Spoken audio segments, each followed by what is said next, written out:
Mesdames, Messieurs, bonjour et bienvenue dans votre émission 1, 2, 3 Santé, l'émission qui vous veut du bien.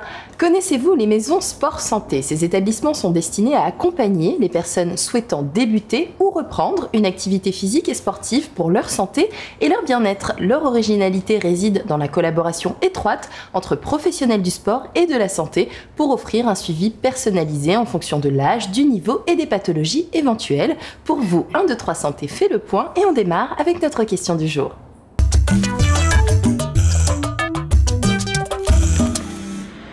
Quel est le rôle des maisons sport santé?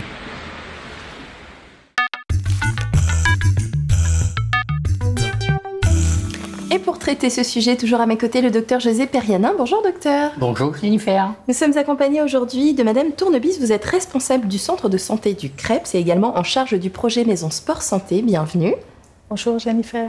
Et à vos côtés, docteur Hilda Robert, vous êtes médecin généraliste au centre de santé du CREPS. Bienvenue. Effectivement, merci, bonjour. Alors, première question, on a entendu en introduction une définition de ces maisons sport et santé, mais pourquoi elles ont été créées? Alors, les maisons sport et santé ont été créées dans le cadre de la stratégie nationale sport et santé. Et le constat était le suivant. Nous avons constaté, bien évidemment, que la sédentarité augmente au fil des années. Et bien évidemment, la crise sanitaire actuelle liée à la COVID-19 a également favorisé l'émergence de comportements sédentaires. Et nous savons bien évidemment que la sédentarité est également cause de nombreuses pathologies chroniques. Et donc, c'est pour ces raisons que les maisons sport santé ont été initiées. D'accord. Alors, quels sont les publics cibles auxquels vous visez? Les pathologies, vous avez commencé à le dire, mais est-ce que les personnes âgées, comme moi, qui veulent reprendre une activité physique, par exemple, peuvent adhérer? Alors, la maison sport santé s'intéresse à tous les publics, bien évidemment, mais elle cible prioritairement un certain nombre de personnes, notamment les personnes âgées. Je ne dirais pas que vous en faites partie, mais les personnes âgées, les personnes qui présentent ce qu'on appelle une ALD, c'est-à-dire une affection de longue durée, qui peut être une hypertension, un cancer, mais aussi les personnes qui présentent certaines pathologies chroniques, comme l'obésité, le diabète également. Donc, également ceux qui souhaitent reprendre une activité physique et sportive et ceux pour lesquels une activité physique et sportive a été prescrite donc, par le médecin traitant. Et on sait que toutes ces pathologies sont nombreuses chez nous. Ah, effectivement, le diabète, l'obésité, les hypertensions, les maladies cardiovasculaires sont autant de pathologies qui constituent un véritable fléau au sein de nos sociétés et notamment en Guadeloupe. 57% de personnes en surpoids dans le département. Oui, et effectivement, ce sont des taux qui sont importants et qui sont véritablement favorisés par la sédentarité, l'inactivité et les comportements alimentaires inadéquats. Alors, Madame Tournebis, qu'est-ce que concrètement une maison sport et santé? Alors, une maison sport santé, dans la philosophie, c'est un espace qui est dédié à l'orientation, l'accueil du public, de façon à les aider dans leur choix de reprendre une activité physique ou de faire de l'activité physique adaptée.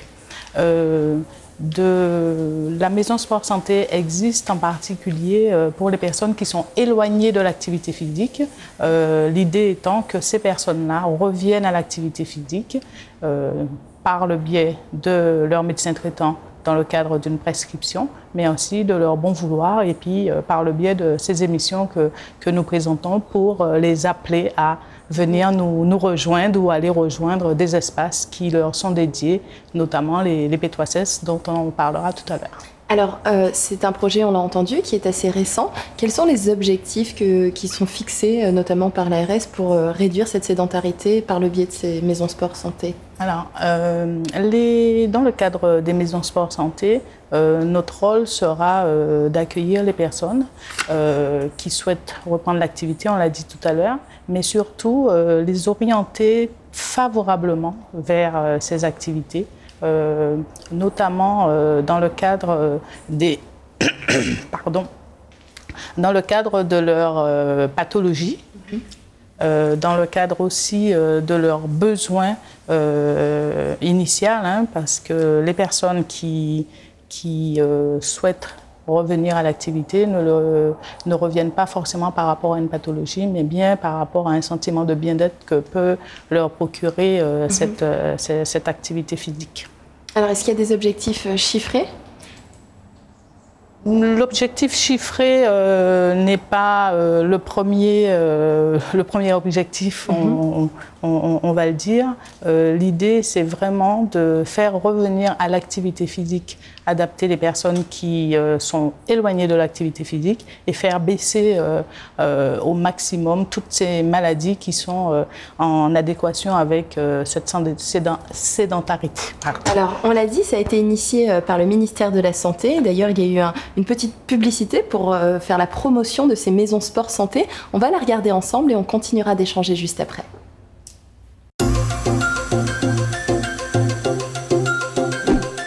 Les bénéfices de la pratique d'activités physiques et sportives sont prouvés en termes de santé et de bien-être. À tout âge, et même à intensité modérée, pratiquer une activité physique et sportive améliore le confort de vie.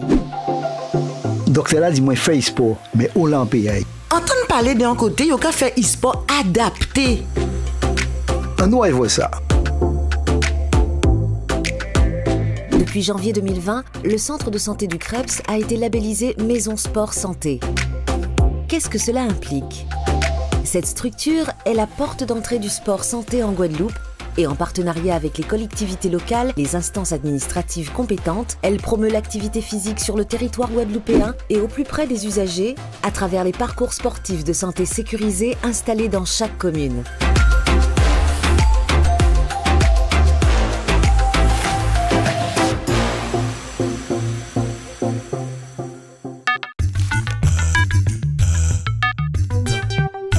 Alors on l'aura compris, c'est un projet national. À l'heure actuelle, combien existe-t-il de maisons sport santé? Est-ce qu'il y a un objectif d'en créer davantage? Alors effectivement, la création de maisons sport santé, comme nous l'avons dit précédemment, s'inscrit dans le cadre de la stratégie nationale 2019-2024. Actuellement, 288 maisons de santé ont été recensées. Et l'objectif est de créer d'ici 2022 donc 500 maisons sport santé sur le territoire national. Je voudrais juste rappeler, compléter cette réponse en vous disant que cette initiative des maisons sport santé, bien évidemment, elle est le fruit d'une concertation conjointe du ministère de la Santé, des Solidarités de la Santé et du ministère des Sports. Donc voilà. Aujourd'hui, combien on peut en référencer sur la Guadeloupe et la Martinique, sur les Antilles? Alors, en Guadeloupe, il y en a 3 qui sont référencés, 2 qui sont activement en route. Donc, il s'agit de Oplizen à Saint-François et la Guada MSS au Krebs. En Martinique, il y en a 5 de référencés. À La Réunion, il y en a aussi 5 aux dernières informations. Et les prochaines maisons sport santé verront le jour certainement l'année prochaine dans le cadre de l'appel à projet 2021. Alors, madame, vous nous avez bien dit que vous visez à prendre en charge beaucoup de personnes qui ont abandonné le sport ou qui ont besoin de sport, toutes les pathologies. Quel sera votre rôle dans ces maisons de santé? Alors, au sein de ces maisons sport santé, j'interviens donc comme médecin généraliste et ma mission, mon rôle est bien évidemment de recevoir donc les patients qui souhaitent reprendre l'activité physique et sportive et je les vois dans le cadre d'un examen médical qui est fait au sein d'un espace dédié. Et cet examen médical, bien évidemment, le temps de l'interrogatoire est très important, donc, et qui va permettre donc, de déceler les antécédents médicaux, les antécédents donc, personnels médicaux, mais également les antécédents familiaux et également les freins les différents freins qui pourraient faire en sorte que la personne n'adhère pas tout de suite au projet Sport Santé. Et bien après cet interrogatoire, je procède à un examen clinique assez exhaustif. Et cet examen clinique est bien sûr terminé par un certain nombre d'examens, dont l'électrocardiogramme, qui est important, je redis, important pour l'exercice physique et sportif. Également, une impédance-métrie que nous faisons, qui est un autre appareil qui donne un certain nombre de données sur la personne qui veut pratiquer une activité physique. Alors, Madame Tournevis, comment on fait la demande en dehors de la prescription par son médecin? Est-ce que les téléspectateurs qui nous regardent et qui se sentent le besoin de vous rejoindre, comment ils doivent procéder? Alors, ce qu'il faut retenir, c'est que dans le cadre des maisons sport santé, qui peuvent être des lieux dédiés, mais qui peuvent être aussi par appel téléphonique, hein, ça peut être une plateforme téléphonique, la personne demande à être conseillée dans le cadre de l'activité physique. À notre niveau, nous les orientons vers les personnes au plus près de leur territoire, de leur commune par exemple, vers le professionnel adapté à leurs besoins, notamment l'enseignant en activité physique adaptée, hein, qui pourra les prendre en charge dans le cadre de la mise en œuvre de la séance d'activité physique adaptée. Donc, il est important de prendre en charge toute la partie médicale, puisque c'est cette partie médicale qui va initier la prise en charge. Ensuite, nous avons l'accompagnement de l'enseignant APA qui fait un test, qui fait un bilan pour déterminer la capacité physique résiduelle de la personne et pour ensuite lui proposer les exercices qui sont adaptés à ses besoins. Donc si j'ai bien compris ce que vous venez de dire, de façon un peu plaisantin, vous allez exercer en présentiel mais aussi en télésport, c'est un peu ça? Ah, mais tout à fait, mais la partie activité physique qui sera prise en charge au cours du bilan par l'enseignant en activité physique se fait plutôt de manière physique parce qu'il y a besoin de ce rapport avec la personne pour la mettre en confiance et lui proposer une prise en charge qui soit vraiment adaptée à ses besoins. Parce que vous savez, les personnes qui ne font pas de sport, qui sont sédentaires, il y a beaucoup de raisons qui font que ces personnes ne vont pas vers une activité physique. Donc la prise en charge de l'enseignant en activité physique, elle est importante pour accompagner cette personne dans sa phase d'explication, pour la rassurer sur le fait qu'elle sera prise en charge par rapport à ses capacités. Et ça, c'est important. Et dans le cadre du programme que nous proposons au niveau du centre de santé du CREPS, nous avons aussi un autre panel de professionnels qui accompagnent les personnes. Donc, nous avons des diététiciens et des psychologues qui peuvent les accompagner dans ce cadre-là. Ce n'est pas possible dans toutes les maisons sport santé, mais ça entre en ligne de compte. La motivation de la personne, elle est très importante. C'est vraiment une approche pluridisciplinaire. Tout à fait. Et justement, personnalisée. Tout à fait. Voilà. Et sécurisée. Eh bien, merci beaucoup, mesdames, pour tous ces éclairages et cette belle présentation. On va vous quitter, on va retrouver sur ce plateau un nouvel invité et en guise de transition, eh bien, on va visiter cette fameuse maison sport santé.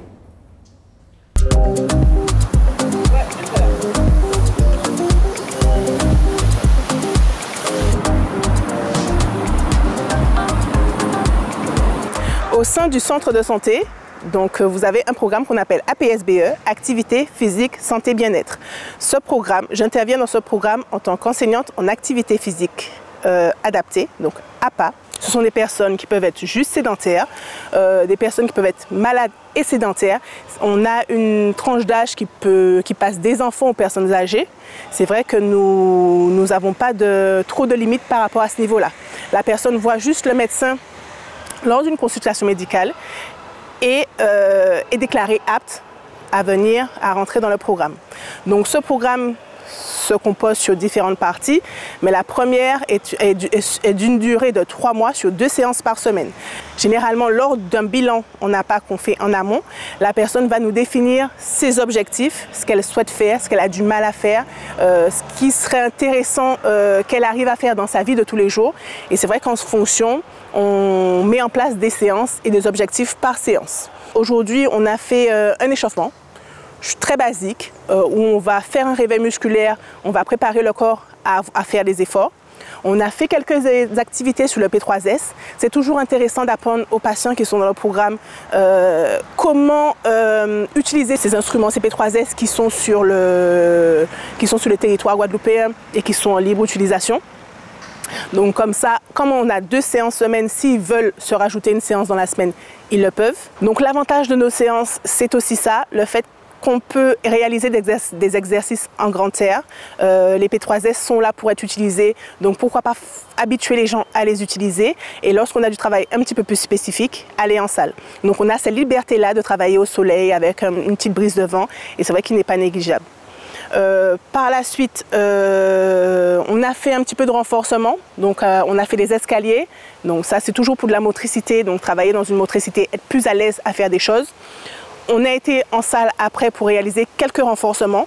Nous savons très bien que plus la personne vieillit, plus elle perd en masse musculaire et en mobilité. Donc c'est ces éléments-là qui sont souvent à travailler, encore plus quand la personne a une maladie particulière.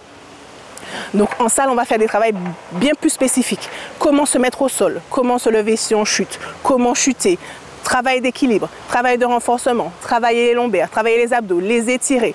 Donc voilà, ce sont toutes ces phases de travail qu'on va développer pendant les activités et en essayant d'avoir des activités un peu ludiques pour que les personnes aussi aient cette motivation de toujours venir aux séances et de continuer le programme et ne pas louper des séances.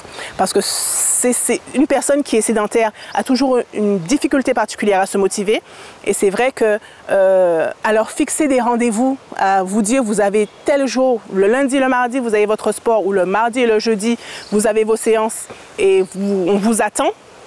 C'est toujours quelque chose de différent et de motivant à se dire on m'attend, j'y vais, j'ai ma séance. Et après cette hygiène de vie et cette obligation de séance sur 3 mois, après va leur pousser à être autonome et à avoir en fait cette faculté particulière à aller aux séances. C'est notre objectif. Que la personne, après ce programme, soit beaucoup plus autonome dans sa pratique, qu'elle puisse, au niveau sécurité, être efficace dans les mouvements, et à prendre du plaisir à pratiquer. Je suis au centre de santé du CREPS depuis décembre 2018 et j'ai connu la structure, en tout cas j'ai su qu'elle était accessible tout public par un ami qui avait fait de la natation et qui m'a dit mais on fait ça au CREPS, mais tu devrais aller voir et puis c'est pas trop loin. Alors j'ai dit mais non, mais je suis pas sportive de haut niveau, je ne comprends pas. Parce que je passais toujours devant le CREPS un peu impressionnée de tous ces sportifs qui en sortaient sans savoir que je pouvais y avoir accès. Alors que mes médecins m'avaient demandé d'interrompre le sport en salle ou le sport par moi-même compte tenu de mes risques de santé aggravés. Il me fallait absolument être encadrée et prise en charge. Et quand je suis venue, j'ai suivi le processus. Il fallait remplir un livret entier, ensuite avoir rendez-vous avec un médecin référent du CREPS, rencontrer le cardiologue avant d'être autorisée quelques mois après à rejoindre le programme. Et c'était long, mais ça m'a rassurée parce que je me suis rendu compte que c'était vraiment quelque chose de sérieux. Et l'avantage d'être au CREPS, au centre de santé, c'est que nous évoluons en groupe restreint et c'est presque du coaching individuel puisque étant en petit groupe, notre monitrice peut être attentive aux besoins de chacun, aux limites de chacun, aux possibilités de chacun. Donc on reste libre tout en étant tout à fait encadré et d'autant qu'elle peut répondre à toutes nos questions. J'ai une crampe par-ci, qu'est-ce que je dois faire? Oh là, je suis bloquée. Et elle s'adapte à toutes les situations et du coup, on est vraiment en sécurité et on a envie de continuer. Je suis devenue un peu plus confiante, je le disais tout à l'heure, mais un peu même hardie parce que j'ai pris même des risques que je n'osais plus prendre. Et petit à petit, j'ai retrouvé des fonctions que j'avais oubliées tellement j'étais prudente et tellement j'étais limitée. Et ce matin, j'ai pu monter et descendre les escaliers, ce que les médecins me demandent de ne pas trop faire, mais étant encadrée, je le fais, donc je réapprends. Et puis, du coup, en gagnant, j'ai retrouvé en équilibre aussi. J'ai gagné en équilibre. Et puis, disons que je sais que si je tombe, je sais quelle technique utiliser pour atténuer la chute, donc pour éviter un traumatisme qui pourrait être majeur. Et une chose qui a été très encourageante, c'est quand le cardiologue qui m'a examiné à mon dernier bilan a inscrit en conclusion « amélioration fonctionnelle majeure ». Je ne m'y attendais pas, c'était extraordinaire. Bah dis donc, ça donne envie de se remettre au sport tout ça. Bonjour Monsieur Boulon, merci de nous avoir rejoints sur ce plateau. Vous êtes représentant du service promotion de la santé de l'ARS. Alors première question, en dehors de celle du CREPS, d'autres maisons sport et santé vont bientôt ouvrir en Guadeloupe. Quand et à quel endroit ? Alors, très probablement durant l'année prochaine, parce qu'on attend un 3e appel à projet. On est actuellement au 3/5e du déploiement de ce dispositif qui devait atteindre 500. On est presque à 300, 288 exactement. Et donc, il faut s'attendre à ce que notre territoire bénéficie encore de ce dispositif lors du prochain appel à projet.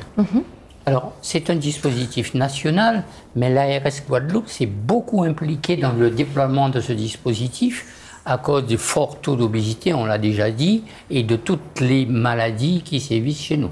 Oui, c'est vrai que l'ARS Guadeloupe, elle doit prendre la mesure du défi qui nous attend sur notre population, parce qu'effectivement, on a rappelé les chiffres d'obésité, surtout ce que ça entraîne sur la santé de notre population. Mais en fait, on a aussi un déficit d'infrastructures sportives ici. Et il faut qu'on puisse créer un environnement favorable à la santé. C'est pourquoi les maisons sport santé sont utiles, parce qu'elles changent finalement le paysage dans lequel on est et elles favorisent l'activité physique. Et surtout, elles ouvrent la porte très grand, puisque vous savez qu'il n'y a pas de limitation. Le sport, c'est souvent identifié comme réservé à ceux qui ont la condition. Pas là. Là, c'est vraiment pour tout le monde. Et qu'en est-il de la couverture sociale pour l'accès à ces maisons sport santé ? Alors, la prescription d'activité physique, elle a permis déjà de passer l'activité physique en tant que statut entre guillemets médicament. C'était déjà un premier pas très fort, puisque désormais, un médecin vous prescrit de l'activité physique comme traitement. En revanche, beaucoup ont critiqué le fait que pour l'instant, c'est vrai, les séances ne sont pas encore remboursées, mais c'est quand même une incitation très forte. Et il y a une expérimentation depuis la fin de l'année dernière qui concerne pour l'instant des personnes atteintes de cancer. Donc, on ose espérer de trouver, notamment avec des systèmes aussi parfois de mutuelles, des aides, parce que il est très important pour nous de faire accéder notamment les personnes les plus défavorisées, et il ne faut pas que ce frein-là les empêche d'entrer dans l'activité physique. Alors, vous allez mettre en place ces structures importantes. Et comment vous allez faire comprendre à toute cette population qui n'a pas l'habitude de faire du sport que l'activité physique, c'est un peu le seul médicament nouné? Alors, on a de la chance déjà. Même s'il y a de la sédentarité, on a quand même pu identifier le parcours qu'on a à faire pour arriver à un environnement qui soit plus favorable à la santé. La Guadeloupe dispose vraiment d'atouts sur son espace naturel pour favoriser l'activité physique, mais il nous faut encore effectivement accroître et développer cet environnement afin qu'il soit plus favorable à la santé. On va donc communiquer, on va inciter les gens par de la communication et surtout s'appuyer sur les structures associatives, parce que c'est elles qui font le travail et il faut leur rendre hommage, parce que ce dispositif des maisons sport santé est un tremplin pour elles. Alors, la région Guadeloupe avait installé les fameuses P3S dans pratiquement toutes les communes de la Guadeloupe. Beaucoup ne fonctionnent pas beaucoup. Est-ce que vous avez l'intention et de les relancer et de créer des synergies avec ces maisons sport santé? Oui, alors les P3S, ces fameux parcours sportifs sécurisés de santé, sont des dispositifs, c'est unique sur le territoire. Il y en a un sur chaque commune de la Guadeloupe, y compris à Marie-Galante. Et en plus, ils sont animés. Ça veut dire que l'ARS finance une association, en l'occurrence achetée à Guad, qui ensuite nous place des moniteurs en activité physique sur ces parcours-là. C'est comme si vous aviez une salle de sport en plein air avec un prof, au moins 2 heures par semaine. Gratuite. Voilà, et gratuite surtout. Accessible à tous et gratuite. Vous avez raison de le souligner. Il faut reconnaître que les parcours ont vieilli parce qu'ils ont été exposés parfois dans des espaces où ils étaient les plus fréquentables. Donc c'est bien logique qu'ils aient vieilli. Mais effectivement, on a une très bonne nouvelle. La région s'est engagée non seulement pour les refaire, mais en plus pour en mettre d'autres, et en plus pour accroître le nombre d'heures d'animation qu'il y a dessus. Donc effectivement, on peut compter sur une redynamisation de ces parcours et qu'ils deviennent vraiment aussi le lieu d'animation sportive pour tous. Et que la population s'approprie aussi ces espaces. Oui, alors sur la population, je voudrais juste dire un tout petit mot. La Guadeloupe se prépare, vous le savez, à être un des territoires les plus âgés. D'ici 2030, on sera sans doute, avec la Martinique, je crois, l'un des 2 territoires les plus âgés. Et on doit prendre en compte ce défi démographique. C'est pourquoi il nous faut un environnement qui soit vraiment favorable, notamment au bien vieillir aussi. Alors merci beaucoup pour tous ces éclairages.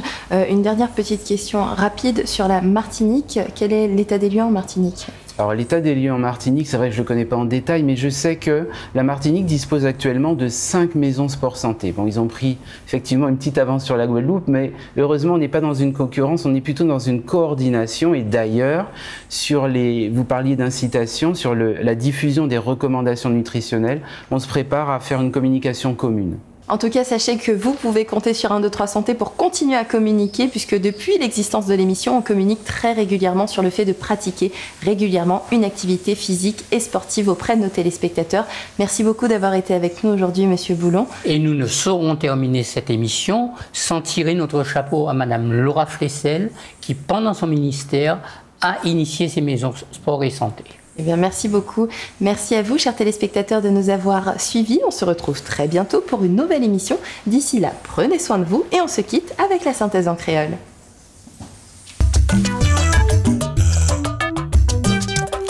Bien, bonjour. Est-ce que vous connaissez ça qui est une maison de sport et de santé? Eh bien, José et Jennifer, expliquez-nous que c'est un nouveau côté que l'État et l'ARS mettent en place. Il peut permettre moun qui veut faire sport, des feuilles, mais avec une équipe moun qui spécialisée. Avec ce système là, ça, on y a un suivi qui personnalisé, oui, pour tout seul. Peu importe l'âge, niveau ou bien maladie que vous-même ni. Mon tournebise, directrice à Maison de la Santé qui en dit dans Krebs, quoi son chef? Sabim. Il explique-nous qu'elle était en case sans bouger, car une maladie, ça peut juste tuer. C'est très important de dégoûter plusieurs fois à dans semaine.